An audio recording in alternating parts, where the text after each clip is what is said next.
Pour la première journée de la Champions League, les matchs se sont déroulés sur 3 soirées. C'est comment les amis, on se retrouve aujourd'hui pour une nouvelle vidéo.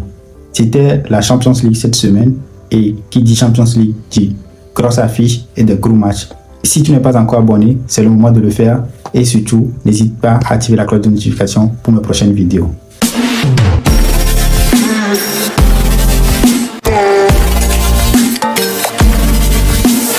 Jour 1, mardi, jour 2, mercredi, jour 3, jeudi. Pour la première soirée, on a eu une affiche entre le Real Madrid et l'Olympique de Marseille. Le Real Madrid s'est imposé 2-1 face à l'Olympique de Marseille grâce à des buts de Kylian Mbappé qui a marqué 2 fois sur penalty et un but de Timothy Weah qui a permis à l'Olympique de Marseille de mener tout d'abord dans ce match. Parce que rappelons-le, Marseille était l'équipe qui a mené et c'est le Real qui a égalisé et en plus avec un nouveau penalty obtenu grâce à Vinicius, ils ont pu marquer le deuxième penalty et ils se sont imposés sur un score de 2-1. Début du match, notre grande surprise, c'est Vinicius qui est mis sur le banc et Mastantuono titularisé.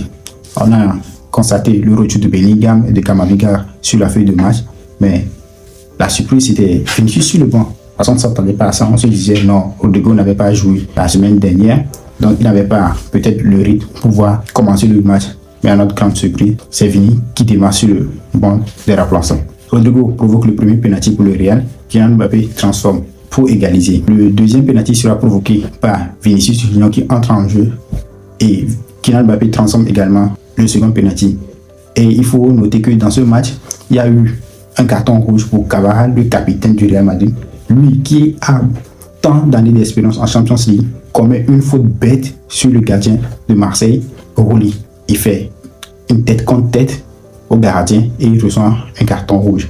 La plupart des gens disent que le deuxième penalty accordé au Real, c'est juste pour compenser le fait qu'un joueur du Real, surtout le capitaine, ait reçu un carton rouge dans un match de Champions League à Bernabeu et que cette faute sifflée par l'arbitre cette main, c'est juste pour compenser le carton rouge donné à Carvajal. C'est peut-être vrai, tout comme c'est peut-être faux. C'est à vous de me dire dans les commentaires. Deuxième match de cette soirée, on a eu la Juventus qui affrontait Dortmund. Juventus recevait Dortmund à domicile. Une première période sans but. Deuxième période, 8 buts marqués. 4 buts marqués pour la Juventus, 4 buts marqués pour Dortmund. Juventus avec son nouveau numéro 10, Yıldız, qui est performant ces derniers temps, il marque encore. Le score était de 3 buts partout avant les temps additionnels et c'est dans les temps additionnels que les deux équipes ont également marqué. Ciro Guirassy pouvait marquer dans ce match, mais le coach l'a privé d'un but qu'il pouvait marquer sur penalty parce qu'on donnait la responsabilité à un défenseur de pouvoir marquer. Moi, je ne comprends pas cette décision du coach parce que Ciro Guirassy, c'est un attaquant et dans les années passées, même face à Barcelone, il a réussi à marquer un penalty l'année dernière. Maintenant, pourquoi le priver d'un seul penalty? On ne comprend pas. Et il y a aussi un sujet autour de lui actuellement. Soi-disant, on se pose la question, pourquoi c'est lui qui a reçu le trophée du soulier d'or alors que Rafinha ne l'a pas reçu. La saison 2023-2024, Kylian Mbappé et Harry Kane ont terminé tous deux meilleurs buteurs de la Champions League et c'est 2 trophées qui ont été décernés. Mais cette année, un seul trophée a été décerné jusqu'à preuve du contraire où Rafinha nous présentera un second trophée de meilleur buteur de la Champions League. Ciro Guirassy est le seul détenteur pour l'instant.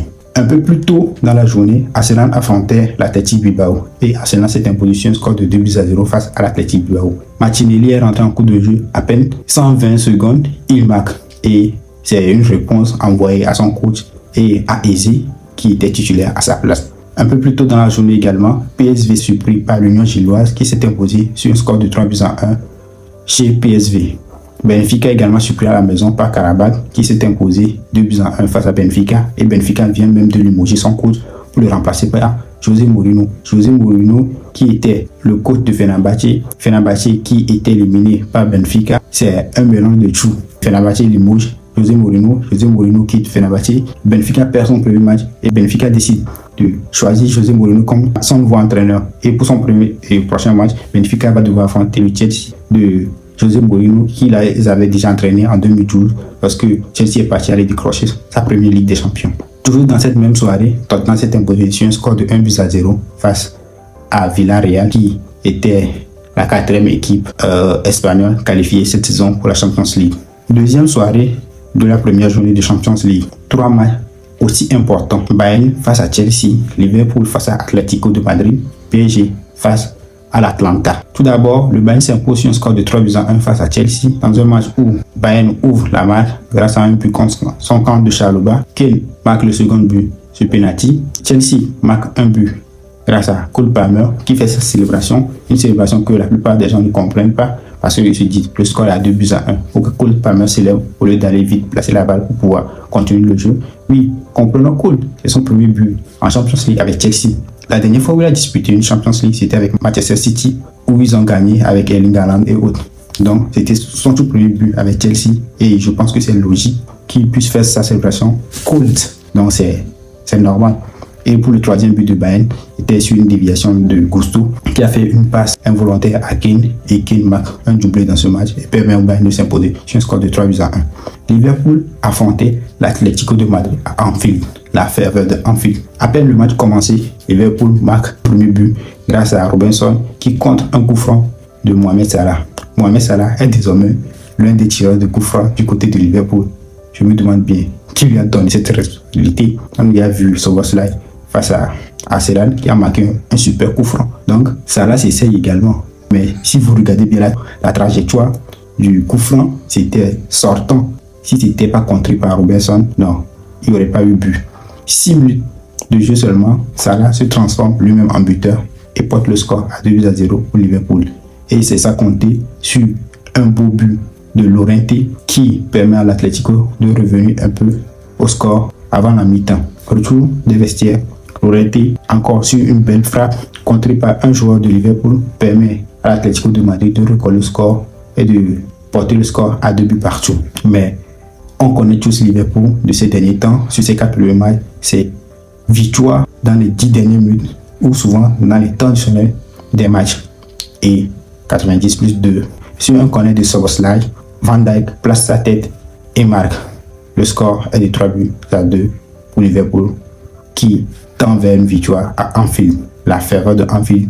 Et sur ce but, un supporter de Liverpool provoque le coach de l'Atlético Madrid, Diego Simeone, et il reçoit un carton rouge. Diego Simeone quitte les terrains et laisse ses joueurs durant les 2 minutes restantes. 2 minutes restantes où l'Atlético ne va plus rien proposer de grand et Liverpool va s'imposer sur un score de 3-2. Le PSG recevait à domicile l'Atlanta et une personne qui aime toujours son club était là. Neymar Junior a fait le déplacement depuis Santos pour assister au match du PSG à domicile. Le PSG s'impose sur un score de 4-0 face à l'Atlanta grâce à Kvaratskhelia, Marquinhos qui marque le premier but, Nuno Mendes, le meilleur latéral du monde actuellement, et Gonzalo Ramos qui entre en jeu et qui marque également. Dans ce match, Makola aura arrêté un penalty alors qu'il y avait Vitinha sur le terrain qui pouvait tirer. On n'a pas compris le choix de Luis Enrique, mais il se rattrape en faisant la passe qui mène au 4e but du PSG. Nuno Mendes, il faut qu'on en parle.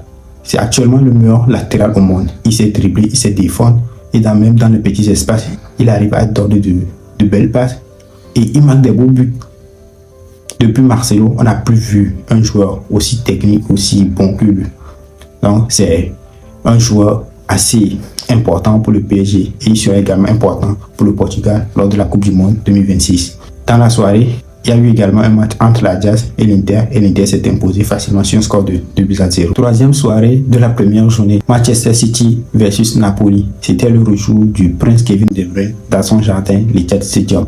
Ovationné, des tifos en son nom, une fois bleu, toujours bleu. Kevin De Bruyne était célébré. Les supporters n'avaient pas gardé le fait qu'il soit parti du club parce qu'il a vraiment apporté pour ce club. Et ce qu'il a accompli du côté de City, c'est énorme. Donc il est considéré là-bas comme une légende, tout comme Kun Aguero qui est parti, et David Villa et tout. Et on doit même faire une statue en son nom. Kevin De Bruyne commence bien son match face à City. Il n'était pas assez intincelant, il n'était pas aussi décisif. Mais suite à un carton rouge de Di Lorenzo, le coach décide de le faire sortir. Soirée complètement gâchée pour Kevin De Bruyne qui espérait jouer tout le match face à son ancienne équipe. Mais son coach va le priver de cette opportunité. Il se fait sortir, le public se lève et l'applaudit. Beau geste des supporters de City. Ils l'ont acclamé parce que Kevin De Bruyne, c'est une légende. Moi, je le considère comme une légende de City. et il a beaucoup donné pour ce club. Même si aujourd'hui il joue contre eux, c'est normal qu'on puisse le célébrer, qu'on puisse lui rendre hommage. Un match gâché pour lui. Il est sorti sans raison aussi valable, même si le coach peut avancer des arguments comme il n'était pas aussi décisif lors de ses premiers 15 minutes disputées et que c'était un choix tactique. Moi, je ne comprends pas. Kevin et Jérémy Doku portent le score à 2 et permet à City de s'imposer 2-0 face à Napoli. Soirée complètement gâchée. Il y a eu un autre match en Angleterre qui opposait Barcelone à Newcastle. Barcelone faisait un déplacement compliqué du côté de St James Park sans Lamine Yamal toujours blessé et laissé au repos. Les Barcelonais, encore sur les traces de leur victoire récente face à Valence, 6-0, sont venus à St James Park pour pouvoir s'imposer pour leur première journée de Champions League. Et les 15 premières minutes de jeu ont été intenses. Newcastle faisait un pressing de haut niveau sur la défense de Barcelone. Et n'eût été les interventions du gardien, Barcelone aurait pu être mené au score par Newcastle. Mais le gardien sorti des arrêts, des parades pas possibles et a permis à Barcelone de pouvoir trouver les bonnes connexions et pouvoir rester solide en défense tout comme au milieu du terrain. Mi-temps, 0 but partout.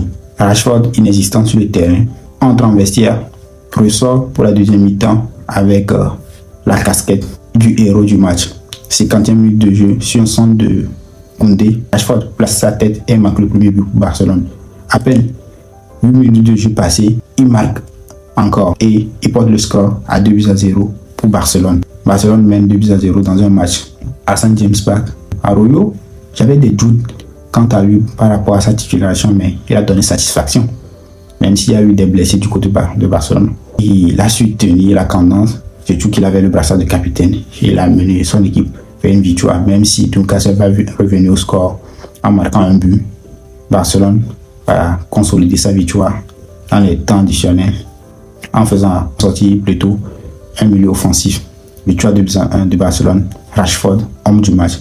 Rashford, il n'a plus joué de Champions League depuis un moment, sauf lors de son prêt du côté de Villa, où il a disputé quelques matchs avec Aston Villa, mais il se fera éliminer à Villa Park par le PSG l'année dernière. Cette année, il a l'occasion de jouer toute une saison complète de Champions League avec Barcelone, qui ira forcément en finale, et on espère qu'il va encore marquer plus d'avantages et qu'il va faire de bonnes prestations en Champions League, parce que ça sera bénéfique pour Barcelone. Et il y a eu un match également entre Francfort et Galatasaray. Francfort s'impose 5-1 face à Galatasaray. Galatasaray, je me disais, avec les recrues de cet été, ils auraient pu gagner le match, mais c'est à ma grande surprise, Francfort qui gagne. Il y a eu également un match entre Club Brugge et Monaco.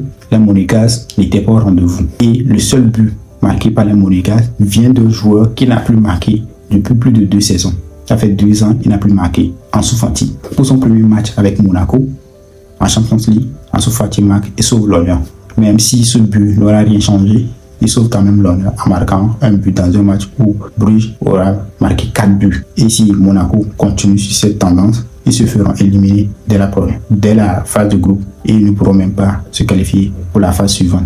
C'était Brissatu pour le récap de la première journée de Champions League. Abonnez-vous ici, il doit continuer.